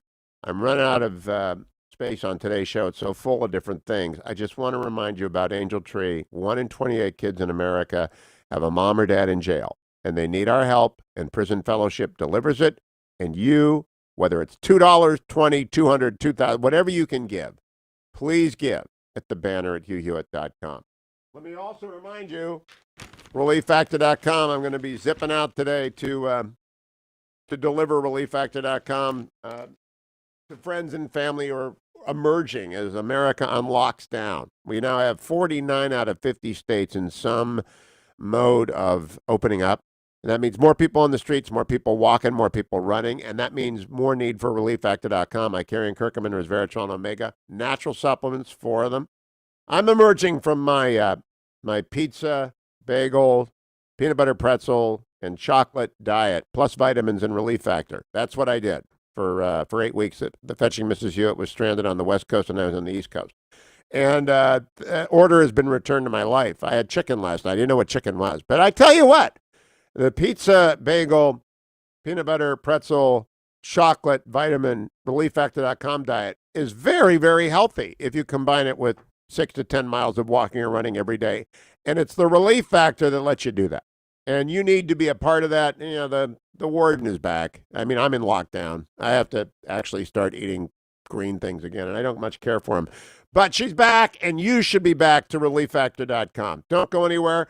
Coming right back with Mike Lee, senator from Utah. You should go to andrewandtodd.com, though. If you are looking right now, I just looked at the interest rate number. Go to andrewandtodd.com, 888-888-1172. Call them today, 888-888-1172.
Welcome back, America. It's Hugh Hewitt, joined now by United States Senator Mike Lee, regular guest on the Hugh Hewitt Show. Senator, welcome back. Good to have you.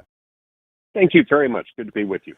I just had on Mark Zuckerberg and Senator Lankford and Representative Gallagher, and I asked all three of them this question I want to ask you. It's not out of the blue. It's just sort of a theme today. Did you play the game Risk when you were a kid? A couple times, not very much.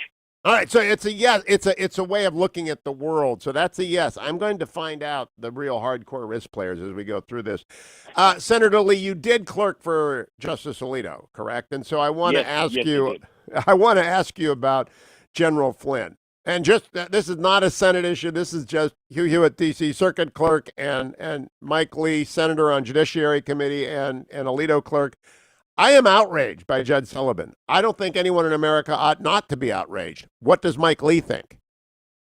It's crazy. You can't have a case proceed without a prosecutor. You can't court appoint another prosecutor. It's not within the court's right to have a person prosecuted. You have to have a government prosecutor willing to do it. And here the prosecution has said, look, we can't prosecute this case because it's not a good case. And we made some mistakes, so we're going to withdraw it. In that circumstance, while it's technically, under the rules of procedure, something that the judge does to review and approve that, I don't really see another door there. In other words, while you have to go through the formality of the judge approving the dismissal, there's no real reason for him not to do it. And I think it's outrageous for him to suggest otherwise. It is outrageous. I explained this morning on the D.C. Circuit of my youth, and I worked for Law and Order, McKinnon and Robb, but it had Bork and Scalia and Ginsburg and Spots Robinson and Skelly Wright and Judge Wilkie, and I mean just all over the board, Judge Wald, Abermikba. They would all have booted this. They would have granted the writ of mandamus in about 5 seconds. I have never heard of this, and I've been practicing law. I'm not in a firm anymore, but I'm still active in the bar in D.C. and California. Have you ever heard of a motion to dismiss a prosecution not immediately granted? No. I've heard of moments when a judge will take some time to review it and then later approve it. But I've never heard of a delay this long or a deliberation this serious over something that really is no decision at all. It simply involves an acknowledgement, hey, prosecution's not willing to proceed with this case, and then you dismiss it. You have written a lot about the framers, and you understand. In fact, you've written about the Anti-Federalists as well as the Federalists. They were greatly concerned about the separation of powers. The idea that a judiciary could initiate a prosecution is Star Chamber-like. It would have been anathema to everyone on both sides of the debate about the Constitution. Am I wrong? No, not at all. In fact, Luther Martin would have had a heyday with this if he could have seen nothing else in his future but this. He would have used this as yet another argument for why he didn't want the Constitution ratified. Now, Luther Martin was wrong on a whole Explain lot, Luther Martin to our audience, including me. I'm blanking on Luther Martin. Who's Luther Martin? Luther Martin was the Maryland farmer who was a delegate to the Constitutional Convention, longtime Attorney General of the state of Maryland, who became a defiant anti-federalist and tried to oppose the ratification of the Constitution. He's up there with Patrick Henry, really right? Upset by this idea. Yeah. And why explain to people like the Steelers fans out there why the idea of a judge prosecutor is anathema to America? Well, because we believe in the separation of powers. The prosecution of a case is an executive branch decision. It has to carry with it the accountability of this political branch of government that is the executive branch. That's why within our federal system, we don't allow anyone to be prosecuted except under authority of someone who serves at the pleasure of the president after being appointed by the president and confirmed by the Senate. That way, everybody within the system has some sort of accountability to the American people. When you give it to a judge, you're giving it to someone who is not elected and won't ever stand accountable to the voters. That's pretty dangerous, especially because that's judicial power, not prosecutorial power. They're two very different things. Extremely dangerous. So what is the job of the Judiciary Committee when it comes to Obamagate, Senator Lee? Well, the job of the Judiciary Committee is going to be to review dig into all the facts that we possibly can. Now, remember, it's speaking of this separation of powers issue, it's not our job to convict anyone, to decide whether anybody goes to prison. That's the job of the executive branch, and the executive branch going before the judiciary. It is our job within the Senate Judiciary Committee, however, to get to the bottom of what happened for a different reason. We've got to make sure that our system isn't set up in such a way as to make things like this likely going forward. And any weaknesses we see in the system need to be changed, and changed rapidly, so that we don't have abuses like this moving forward in perpetuity. Now, General Barr said President Obama and Vice President Biden are not targets, and I understand that. I think there's actually a constitutional issue involved in targeting either of them for acts. I also think that they probably did the smart thing, which is smelling something awry. They said, keep this away from me. But I would like to see Susan Rice and Jim Comey under oath in front of your committee. Is that a possibility? Yes, it is a possibility, and I actually find it difficult to imagine how we could do our job without having Jim Comey and Susan Rice in front of our committee. Now, there's urgency here because we have to vote. And it's gone from being a non-issue to me being one of the principal reasons to reelect Donald Trump is to make sure that this investigation is not buried because it goes to the fundamentals of American justice. Will it arrive in time? And do you agree with me on the urgency question, Senator Lee? It'll arrive in time precisely because I and Chairman Graham and every other Republican who serves on the Judiciary Committee agree with you completely. Do you have any idea of a calendar for calling then? It's going to be weeks, not months, and it's going to be very thorough. Weeks, not months. That means before you go away in July? Yes. That is excellent. And in terms of preparing for this, will you allow questioning by every senator, or will it be as the House did, as the Senate did in the Kavanaugh hearings, allowing one lawyer to press the line of inquiry so that it is effective? I don't think we've reached a decision on that, but I think in this circumstance, it's going to be very difficult to keep individual members from asking questions. I don't think this would be a circumstance in which individual members would want to relinquish that. So there may be portions of it where we would want to have a single lawyer representing us ask questions, but I'm sure there will be other moments when every individual member will insist on speaking for him or herself. I hope you come up with a hybrid. I thought it was very effective in the Kavanaugh proceedings. I've often found it effective to have both the elected members and a very experienced counsel who's following a complicated thread, because it's not complicated, but there are details where someone as experienced as Jim Comey in evading an answer would be very difficult. Last question on the record, Senator. Would you agree? He's a very difficult witness. Yes. He's a difficult witness, and I've got firsthand experience with that. When he's been in front of our committee in the past, primarily as FBI director and as a nominee for that position, I've found him very slippery. Now, keep in mind, this is someone who I had admired from afar for reasons that turned out not to be so solid for years. You know, as a federal prosecutor, I admired him as somebody who had been a career prosecutor and who later served as head of the criminal division at the Department of Justice and later as the deputy attorney general. And I thought he was the real deal. During his time as FBI director, I discovered that my confidence in him was quite misplaced. I found him really slippery even before this stuff came out. He wouldn't answer my questions about just about anything. I'm not a prophet nor a son of a prophet nor a psychiatrist, but there's something that went off the rails there. Thank you, Senator Lee. I want to go off the record now. Stop tape. I have two questions for you that are unrelated.